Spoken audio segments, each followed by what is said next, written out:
दुकान, व्यापार, कारखाना या मशीनरी, छोटे बड़े जो भी उद्योग व्यक्ति लगाते हैं अपने परिवार के जीविकोपार्जन के लिए, वो बंद क्यों हो जाता है? क्या कारण है बंद होने का? आज उस विषय पे बात करेंगे। और परिवार में किसी व्यक्ति की बहुमूल्य वस्तु, कीमती वस्तु, उसके अंतर्गत जैसे आभूषण सोने चांदी के हो सकते हैं, रुपया पैसा हो सकता है, पर्स है, या कोई कीमती सामान घर का गायब हो जाए तो किस प्रकार से उसको प्राप्त किया जाए। किसी का वाहन गायब हो जाए, किसी की कोई बहुमूल्य वस्तु खो जाए या गिर जाए, मोबाइल गिर जाए, तो उसकी प्राप्ति पुनः कैसे करें? क्योंकि पॉकेट से अगर 1 रुपया भैया गिर जाता है ना, तो व्यक्ति को बहुत कष्ट होता है। आप खर्च कितना भी करिए, लेकिन अगर जेब से कुछ गिरता है, कुछ मिस होता है, तो व्यक्ति को कष्ट होता है। एक ऐसा अमोघ उपाय है जिसको करने से कोई व्यक्ति खो गया हो, घर छोड़ के भग गया हो, या अपहरण हो चुका हो, नहीं मिल रहा है, उसके लिए भी बहुत प्रभावशाली यह मंत्र है। अब कल कारखाना, दुकान, व्यापार बंद क्यों होता है? जैसे व्यापार को चलाने के लिए 3 पूंजी की आवश्यकता होती है। एक पूंजी तो कच्ची पूंजी आपकी आगे लगेगी, जहां से आप सामान लेंगे। एक पूंजी आपकी दुकान में लगेगी, एक पूंजी आपकी उधार होगी। तो जो उधार हो रहा है, अगर वो रुक रहा है पैसा आपका, वो आपको आपके समय पे नहीं प्राप्त हो रहा है, तो आप आगे कहाँ से देंगे? तो आपका जो व्यापार है, जो दुकान है, वो धीरे धीरे बंद हो जाएगी। या तो इतना धन हो कि आप लगाते रहिए, चलाते रहिए, उधार देते रहिए, तो उधार पैसा न मिलने के कारण जो दुकान है, व्यापार है, कारखाना है, ये बहुत जल्दी बंद हो जाता है। तो ये बंद ना हो, उसके लिए भी बहुत ही लाभप्रद और अमोघ उपाय है। यह किसी ब्रह्मास्त्र से कम नहीं है। इस धरा की कोई भी ऐसी वस्तु नहीं है, कोई भी ऐसी जो आपकी बहुत ही बड़ी समस्या हो, सबसे इससे जो है मुक्ति की प्राप्ति होती है। कोई शत्रु आपका षड्यंत्र कर रहा हो, या आपको षड्यंत्र के अंतर्गत फंसाना चाहता हो, तो उससे भी इस मंत्र से, इस पाठ से लाभ मिलता है तो बहुत ही लघु, बहुत ही छोटा पाठ, बहुत ही छोटा मंत्र, लेकिन बहुत ही लाभप्रद है, बहुत ही प्रभावशाली है। जैसे एक छोटी सी चींटी होती है, हाथी के अगर सूंड में घुस जाए तो आप सोचिए इतनी बड़ी हाथी को बैठा देती है। एक मच्छर हो, अगर हम आप सो रहे हो, काटता है, भन बनाता है, तो उठ जाते हैं। तो यहाँ छोटे से मतलब नहीं, अगर भाव भक्ति पूर्वक कार्तिक वीर अर्जुन के पाठ को किया जाए, तो जो भी समस्याएं हैं, वो समस्या आपके दुकान की, व्यापार की, या कोई वस्तु खो गई है, या कोई उधार लेकर के नहीं दे रहा है, तो समस्याएं समूल नष्ट हो जाएंगी। आपकी रोजी रोटी जो है पुनः खूब बढ़िया से जो है चलेगी। तो लेकिन यह जो पाठ है, प्रायः देखा भी गया है कि बहुत सारे व्यक्ति होते हैं, अरे गुरुजी आप ये पाठ बताइए, इससे लाभ नहीं हो रहा है। तो लाभ भैया काहे नहीं हो रहा है? क्यों नहीं हो रहा है? वो कमी आप में है, वो पाठ में कमी नहीं है, वो मंत्र में कमी नहीं है, वो कमियां हमारे आपके अंदर हैं। वो किस प्रकार से हैं? जब हम आप पाठ करते हैं, तो पहली चीज तो जिस देवी देवता का जो भी पाठ हो, स्तोत्र हो, खूब बढ़िया भाव भक्ति पूर्वक करना चाहिए, पूर्ण विश्वास से करना चाहिए। विश्वास का ही फल है। अब आप पाठ कर रहे हैं, आपका जो है मन मस्तिष्क भग रहा है, हमको जो है ड्यूटी पे जाना है, बच्चे को जो है तैयार करके स्कूल भेजना है, या घर के बहुत सारे कार्य हैं, आपका अगर मन मस्तिष्क उस तरफ लगा और आप पाठ कर रहे हैं खाली गिनती के लिए कि हम 1000 कर डालें, 108 बार कर डालें या 10 बार कर डालें, उसका कोई मतलब नहीं, उसका लाभ नहीं होगा। लाभ कब होगा? जब आप जिस देवी देवता के निमित्त जो भी पूजन स्तोत्र पाठ को कर रहे हैं उसके स्वरूप को अपने मस्तिष्क में बसाइए। यहाँ पे ऐसे चले कि आप टेलीविजन देख रहे हैं, टेलीविजन में फोटो देख रहे हैं तो भगवान जी का प्रतिबिंब, भगवान जी का स्वरूप, उनके स्वरूप का दर्शन करते हुए, और जैसे आप कोई पाठ कर रहे हैं तो उस पाठ के जो देवता हैं, जो नायक हैं, उनका जो मूल मंत्र है वो आपके अंतःकरण में निरंतर चलता रहे। जैसे मान लीजिए आप राम जी की स्तुति कर रहे हैं तो आप राम जी की स्तुति कर रहे हैं या राम रक्षा स्तोत्र पढ़ रहे हैं तो आप राम रक्षा स्तोत्र को पढ़िए और अंतःकरण में आपके क्या चले, ओम राम रामाय नमः, ओम राम रामाय नमः, वो निरंतर चलता रहे और यहाँ पे भगवान राम का दर्शन होता रहे। आपको 1001% लाभ हो जाएगा, उसी पाठ से लाभ हो जाएगा।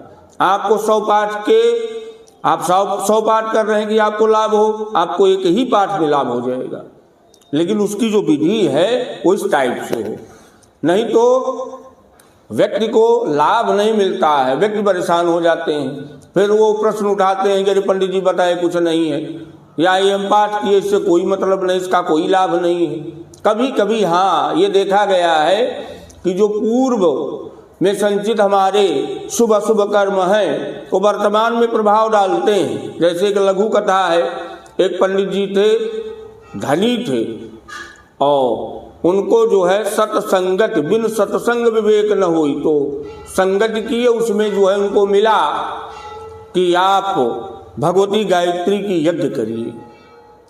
उनके जो है मन मस्तिष्क में वो फीड हो गया। अब उनको ये था कि हमको बढ़िया से जो है भगवती की यज्ञ को करें जिससे हम उनका दर्शन प्राप्त कर लें। अब 1 यज्ञ किए, 2 किए, 3 किए, 4 किए।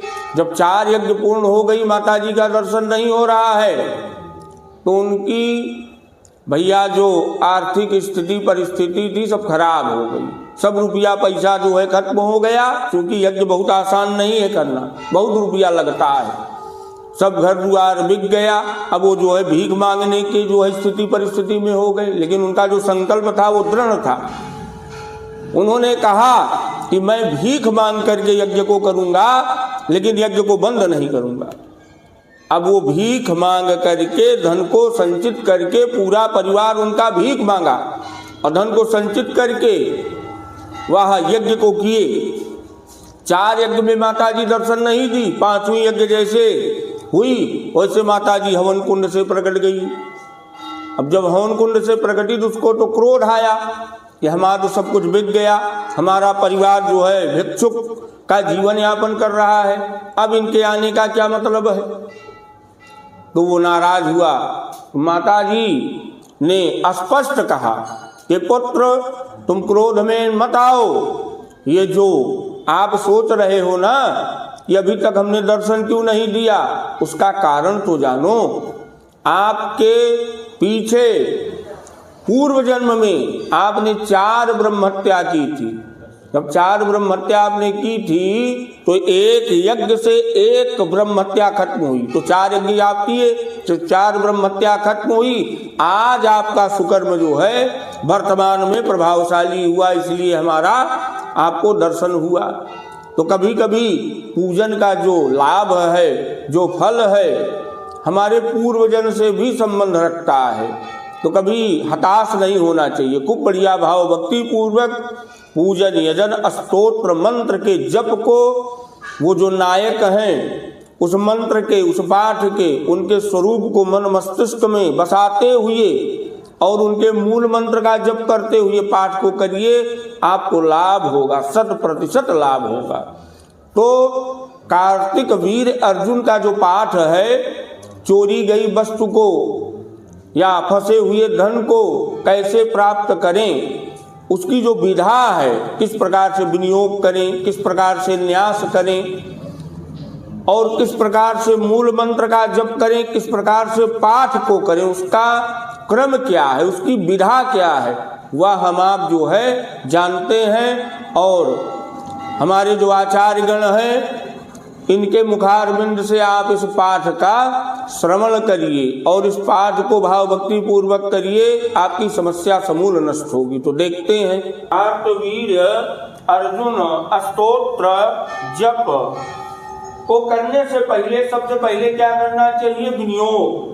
तो विनियोग के लिए दाहिने हाथ में जल लेकर के तब विनियोग को करें। जब भी पाठ करें ध्यान दें कि लाल धागे से चतुर्मुखी दीपक को जलाना चाहिए। जैसे आप देख रहे हैं गणेश, गौरी, कलश, नवग्रह, षोडश मातृका, भैरव देवता, हनुमत देवता, इनका आवाहन पूजन। और ये जो कार्तिक वीर अर्जुन है भैया, ये भगवान नारायण के अंश के अवतार हैं, अंशावतार जिसको कहा जाता है।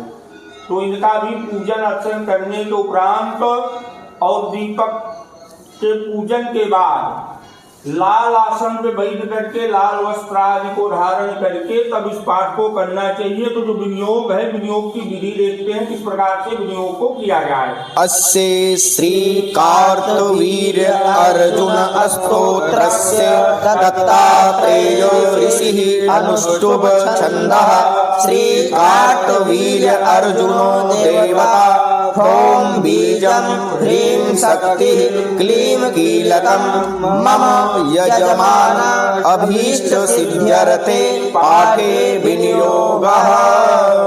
गिरा देना चाहिए। जैसे हम मम यजमान से बढ़ा गया, तो अगर आप अपने लिए कर रहे हैं तो मम के स्थान पे अपना नाम ले लें, और आचार्यगण कर रहे हैं तो उसमें अपने यजमान का नाम ले लें, और उसके बाद विनियोग का जल गिरा करके करन्यास करना चाहिए। तो न्यास को करने के पहले जैसे ये 10 उंगलियां हैं, दोनों हाथ को मिला करके 20 उंगलियां होती हैं, तो इनको जब आप ऐसे जोड़ते चले जाएंगे तो भगवान जी को प्रणाम की मुद्रा हो जाएगी कि भगवान आप हमारे इस तन की अंगों की आप रक्षा करें।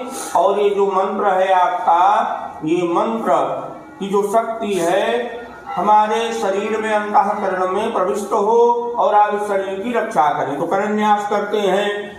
ओम कार्तवीर्य अर्जुनाय अंगुष्ठाभ्यां नमः। ओम कार्तवीर्य अर्जुनाय तर्जनीभ्यां नमः। ओम कार्तवीर्य अर्जुनाय मध्यमाभ्यां नमः। ओम कार्तवीर्य अर्जुनाय अनामिकाभ्यां नमः। ओम कार्तवीर्य अर्जुनाय कनिष्ठिकाभ्यां नमः। ओम कार्तवीर्य अर्जुनाय करतलकर पृष्ठाभ्यां नमः। वैसे उंगलियों को मिलाते हुए चले जाना चाहिए। अब करेंगे हृदयाधिन्यास। तो हृदयाधिन्यास कैसे किया जाए वो देखें। ओम कार्तवीर्य अर्जुनाय हृदयाय नमः। ओम कार्तवीर्य अर्जुनाय शिरसे स्वाहा। ओम कार्तवीर्य अर्जुनाय शिखाय वसतम्। ओम कार्तवीर्य अर्जुनाय कवचाय नमः। ओम कार्तवीर्य अर्जुनाय नेत्रत्याय औषधम्। ओम कार्तवीर्य अर्जुनाय अस्त्राय फट। इस प्रकार से हृदयाधिन्यास को करना चाहिए। एक पुष्प लेकर के, हाथ में चावल लेकर के, जो सहस्रबाहु जी हैं कार्तिक वीर अर्जुन जी, उनके नाम का, उनके स्वरूप का, भगवान नारायण के स्वरूप का दर्शन करते हुए उनका ध्यान करना चाहिए। जो आपकी यथाव्यथा है, जो समस्या है, उसको व्यक्त करें। तो ध्यान करते हैं। सहस्रबाहुं सहस्रं चापं व्रक्ताम्बरं रक्तकिरीटकुण्डलं चौरादिदुष्टनाशनमिष्टदं तं ध्याये महाबलविजृम्भितकार्तवीर्यम्। ध्यान करके उस पुष्प को भगवान जी के पास चढ़ा दें, और उसके बाद मूल मंत्र, जिनका मूल मंत्र है, इसको कम से कम 1 माला करना चाहिए। तो मूल मंत्र को पढ़ते हैं। ओम ह्रीं कार्तवीर्य अर्जुनो नाम राजा बाहु सह सहस्रवान् यस्य स्मरणमात्रेण हितं नष्टं च लभ्यते। ये एक माला कम से कम करें, अगर हो जाए तो 5 माला 11 माला करें तो बहुत बढ़िया लाभ आएगा। फिर स्तोत्र, जो स्तोत्र का पाठ है वो करते हैं। यहाँ तक तो आपको एक बार पढ़ना है, बाकी जो स्तोत्र है इसकी पुनरावृत्ति जो है 100 बार, 21 बार, 51 बार, 1000 बार, जैसे आपका संकल्प हो, जैसे आपकी समस्या, उस प्रकार से इस पाठ का जो क्रम है और जो संख्या है उसका निर्धारण करना चाहिए। तो स्तोत्र आरंभ करते हैं। कार्तवीर्यः खलद्वेषी कृतवीर्य सुतो बली सहस्रबाहु शत्रुघ्नो रक्तमासाधनुर्धरः रक्तगन्धो रक्तमाल्यो राजस्मर्तुरभीष्टदाम् द्वादशैतानि नामानि कार्तवीर्यस्य यः पठेन् सम्पदस्तस्य जायन्ते जनाः सर्वे वसंगताः राजानो दासतां यान्ति रिपो वश्यतां तथा आनयत्यासु दूरस्थं क्षेमलाभयुतं प्रियं सर्वसिद्धिकरं स्तोत्रं जप्तॄणां सर्वकामदं कार्तवीर्य महावीर्य सर्वशत्रुविनाशनं सर्वत्र सर्वदा तिष्ठ दुष्टान्नाशय पाहि माम् उत्तिष्ठ दुष्टदमन सप्तदीपकपालक त्वामेव शरणं प्राप्तं सर्वतो रक्ष रक्ष मां पाहिना सर्वदा सर्वं भयेभ्यः मतिभङ्गः स्वरोहीनः शत्रूणां मुखभञ्जनं रिपूणां च सभामध्ये सर्वत्र विजयं कुरु यस्य स्मरणमात्रेण सर्वदुःखक्षयो भवेत् तं नमामि महावीरम् अर्जुनं कृतवीर्यजम्। यहाँ तक जो है ये स्तोत्र है। तो अगर आपको 21 बार, 51 बार, 11 बार, 5 बार जो भी करना है, जो भी संख्या का निर्धारण हो, तो यहाँ तक तो आपको पाठ को बार बार करना है। अब आपको आगे वाला जो है, जो न्यास आदि है, उसको नहीं करना है एक दिन में। अब ये नहीं कि आप कल कर रहे हैं कल भी ना करें, सेम डे आप स्तोत्र का जितना पाठ करना चाहे कर सकते हैं। एक बार ऊपर वाला जो है न्यास करण, न्यास अध्याय, न्यास विनियोग करके। अब जो फलश्रुति है इसको पाठ के, जैसे आप 51 पाठ किए तो 51 पाठ जब पूर्ण हो जाए तो लास्ट पाठ में फलश्रुति को पढ़ना चाहिए। ये नहीं कि आप हर पाठ में फलश्रुति पढ़ें। तो फलश्रुति पढ़ते हैं। हयो याधिपते स्तोत्रं सहस्रावृत्तिकं कृतं वाञ्छितार्थप्रदं नृणां शूद्रादैर्न सुतं यदि। कार्तवीर अर्जुन स्तोत्र। अब यहाँ भी दिया गया है कि स्तोत्र को अगर सहस्र आवृत्ति में पाठ किया जाए तो आपकी जो भी मनोकामना है, जो आपकी सोच है, जो आपके हृदय में चल रही है, उसको भगवान जी परिपूरित करते हैं। बोले कार्तवीर्य अर्जुन भगवान की जय हो।